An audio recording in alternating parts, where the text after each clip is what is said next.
What's going on, and welcome back to another episode of Redefining Issued Equipment. And in this video we're going to be going over how to set up and configure the military issue or army issued flick for a RTO or comms communications position, whatever the case may be, whatever you might call that individual when it comes down to it. I know when I was in the infantry it was an RTO. When I got into SOF it was just the Commo dude. Some guys, they call him an array of things, a tech dude, a nerd, whatever the case may be, all complimentary things when it comes down to it. So with that, I do want to talk about kind of just how to set this guy up so that way you can see what this looks like from the base all the way up to all the pouches on the kit, to kind of give you a guide or reference when it comes to setting up this whole entire system for that communications piece, and how I ran it in the past when I was an RTO way back when. So with that, if you want to keep this as low budget as profile, I would definitely consider going with Venture Surplus. These guys purchase all of their equipment straight from military auctions, so you're going to get the genuine military surplus equipment and save a lot of money when it comes down to it. I do know a lot of guys in the National Guard as well as the conventional military that are still running this system.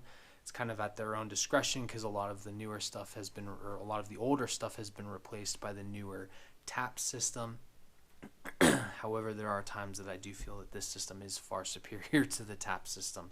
That's just my personal preference, but it is what it is. So with that, I'm going to tear this down so that way you guys can see what this looks like from the ground up. And then touch on a couple of different pouches and stuff on the sides that can be substitute for some of the more expensive Tac Taylor and Blue Force gear pouches that you see here as well. So this is going to be your base system. You have the mesh portion of your taps or of the flick system, and then you have the Cordura portion down here at the bottom. You do have some pockets on the interior. The nice thing about these pockets on the interior is you can use them for medical, administrative cards, and data cards and all of that. If you're an RTO, this is really nice because you can throw a lot of stuff in here, especially maps and all of that. So if you need to be able to, fill out some data, reference your maps, send up grids and all of that stuff, communicating to higher, you absolutely can do that. So definitely recommend that when it comes to utilizing the interior pockets that you have on this system. When it comes to admin pouches, I would recommend going with the Eagle Industries admin pouch with the flashlight. You also have the option to purchase something like the admin pouch. That's just the Velcro, the 2-pocket system. It's a good system, however I prefer this one just because you have a lot more capability with this, and it's nice to have that light to be able to pull out, hit that red lens at night, be able to adjust your radios and all of that if like the boards and screens and all that stuff go out or whatever, and then be able to stow that light back away when needed. So and then still have 2 pockets for other administrative cards and all of that stuff. So when it comes to setting this guy up, I would just make sure that the top of the MOLLE for this pouch is connected to the inner portion of these 3 MOLLE sections right here, so that way you're getting it nice and high, but it's not going to be close enough to your throat to where it's choking you. And then it covers up your center buckle and the zipper that you have all right here. If you need to, you can always pull this off, so then that way you can unzip this, fold out those sides, and be able to get as low profile to the ground and having all of your equipment still accessible. So that's where I like to throw that admin pouch. I do know a couple of guys that'll throw admin stuff on either side, so that way everything in the middle is still exposed, but it's entirely up to you when it comes down to it. There's just options on how to set this up and configure it when it comes down to it.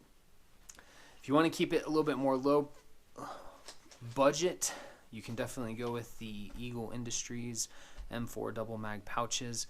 It's definitely an option when setting up the center right here, or just have one on either side of that zipper, so that way you're not interfering with your ability to unzip that whole system. My preferred method though is going with the Tac Taylor double mag pouch from their Fight Light series, and then just stacking the Blue Force gear 10-speed magazine pouches on top of those, because then you have the ability to carry 4 mags plus up to 8 if need be, or you can use these Blue Force gear pouches for other equipment such as initiating systems, firing devices, compasses, GPSs, and an array of other equipment. You can fit flashbangs in here if you want to. However, I wouldn't use anything larger than that inside of it, because a frag or a smoke grenade will stretch out this material to the point to where it won't hold its elastic kind of capabilities and all of that. When it comes to radios, unfortunately I don't have a radio pouch, so we're going to improvise with the single mag rifle mag pouch.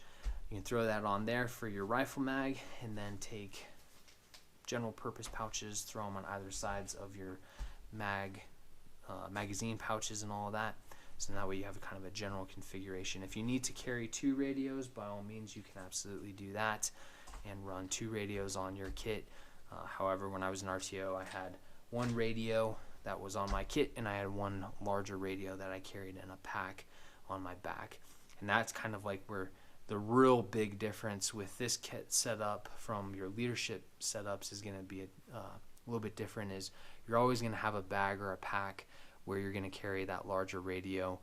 Most guys that I know now in the infantry are running, I believe, the 117 Fox or the 117 Golf. When it comes to military radios, if you're a civilian just wanting to set this up for contingency-based stuff, you can always build kind of a nice compact man pack ham radio system that you can throw in a pack on your back. That's relatively actually I wouldn't even say relatively, it's substantially smaller than the 117 Golf, but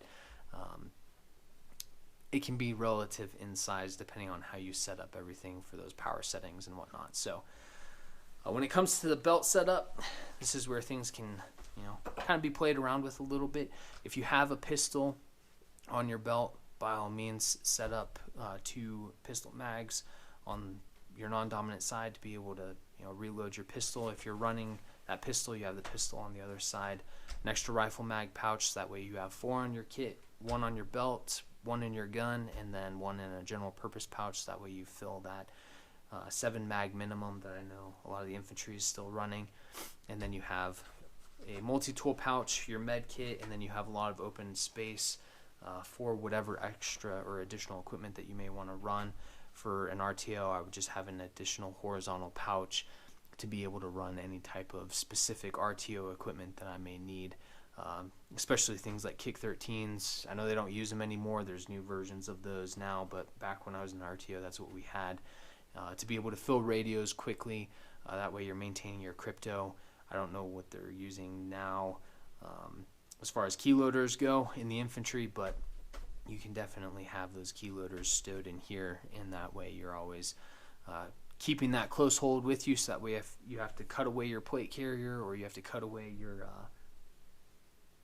flick system, if you don't have that loading system inside of a pack with your larger radio, you can have that on your belt as well. Gets a little bit heavy, depends on how things are set up and configured. You can definitely run extra antennas and an array of other things inside of that horizontal pouch for you and the guys that are running radios within your element. So with that, that's kind of just the general way of how you can set up a RTO communication guys kit with the flick system, so that way you're able to do everything that you want to with it and be able to carry all the equipment that you need. One kind of caveat with all of that, though, is the preferred way when it comes to setting this up, like the rifleman and the squad leader kit, is to take this flick system, take this belt system that would be pulled out of it, and then just run it to where the buckle's on the back side, so that way you have the ability to keep all of that equipment kind of tight to your body, and then purchase an aftermarket belt, so that way you can run things a little bit easier when it comes to pistol mags, rifle mags, multi-tools, dump pouches, med kits, holsters for pistols, and all of that. This MOLLE belt that comes with it is just too thick when it comes down to it, and setting up holsters can be very difficult on this guy. So I would recommend going with an aftermarket belt, just that way you're setting yourself up for success, and then just utilizing this MOLLE and buckle belt system on the interior of this harness or flick system, so that way everything is tight to your body and just more efficient and more streamlined at the end of the day. So with that, if you have any questions as far as how this setup goes and is all put together, by all means, leave a comment. We'll help you out in any way that we can in helping you set up your kit. And like I said, this is going to be more for like the lowest budget possible. You can do a lot of this stuff for right around $200. But if you have any questions, please feel free and ask. And with that, like, share, and subscribe, and we'll see you next time.